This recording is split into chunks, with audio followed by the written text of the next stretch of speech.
पश्चिम बंगाल की खबर पर बात होनी आज बहुत जरूरी है, क्योंकि वहां सत्ता परिवर्तन के साथ एक लेखिका की वापसी हो रही है 20 सालों के बाद। तस्लीमा नसरीन का अघोषित वनवास खत्म होने जा रहा है। 1 अगस्त को कोलकाता के रविंद्र सदन में तस्लीमा का एक ऐतिहासिक कार्यक्रम होगा, जिसमें खुद सूबे के नए मुख्यमंत्री शुभेंदु अधिकारी मौजूद रहेंगे। लेकिन तस्लीमा नसरीन की भारत वापसी पर बंगाल की सियासत कैसे गर्मा गई है, क्यों गर्मा गई है, उसके लिए रिपोर्ट आपको देखनी चाहिए।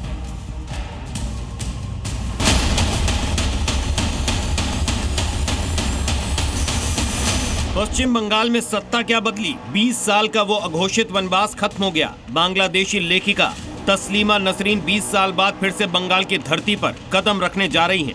1 अगस्त को कोलकाता के रविंद्र सदन में उनका ऐतिहासिक कार्यक्रम होने जा रहा है और इस कार्यक्रम में खुद सूबे के नए मुख्यमंत्री शुभेंदु अधिकारी मौजूद रहेंगे। तस्लीमा की इस घर वापसी ने बंगाल के सियासी गलियारों में खलबली मचा दी है।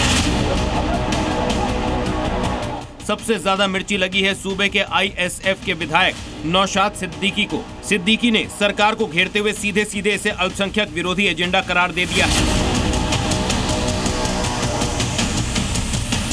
तस्लीमा नसरीन जो आएगा आके क्या बोलेगा, मुसलमान के खिलाफ 2-4 अनब शनब बात बोल के चला जाएगा।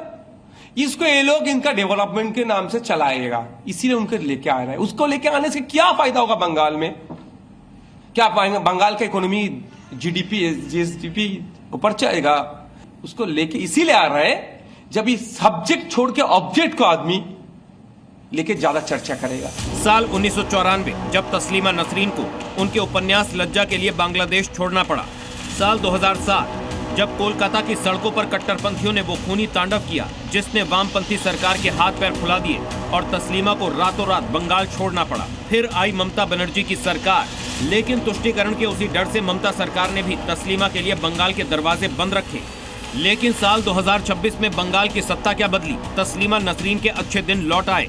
पूरे 20 साल बाद तस्लीमा नसरीन कोलकाता आ रही हैं, जिसे TMC भी पचा नहीं पा रही है।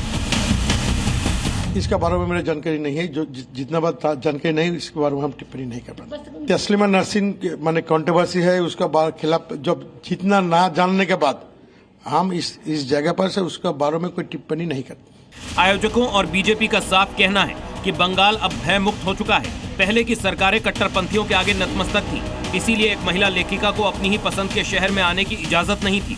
फ्री एंट्री वाले इस कार्यक्रम में भारी भीड़ जुटने की उम्मीद है। कट्टरपंथियों की धमकियों के बीच तस्लीमा की सुरक्षा पुलिस और नई सरकार के लिए बड़ी साख का सवाल बन गई है। तस्लीमा नसरीन हो या सलमान रुश्दी हो, ये दुनिया के बदनाम ज़माना लेखक हैं। इन्होंने इस्लाम के खिलाफ बहुत सारी बातें लिखी। ऐसे लोगों का स्वागत करना, ऐसे लोगों का सम्मान करना एक नए विवाद को जन्म देगा। तस्लीमा नसरीन का साथ जो बेइंसाफी हुआ है उसको इंसाफ दिलाना है।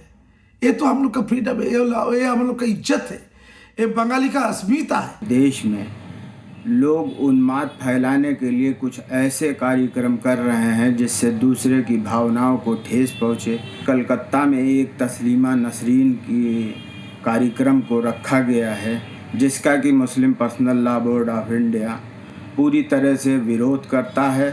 देखना दिलचस्प होगा कि 1 अगस्त को जब तस्लीमा रविंद्र सदन के मंच पर होंगी तो भाईजान की इस नाराजगी का बंगाल की राजनीति पर क्या असर पड़ता है।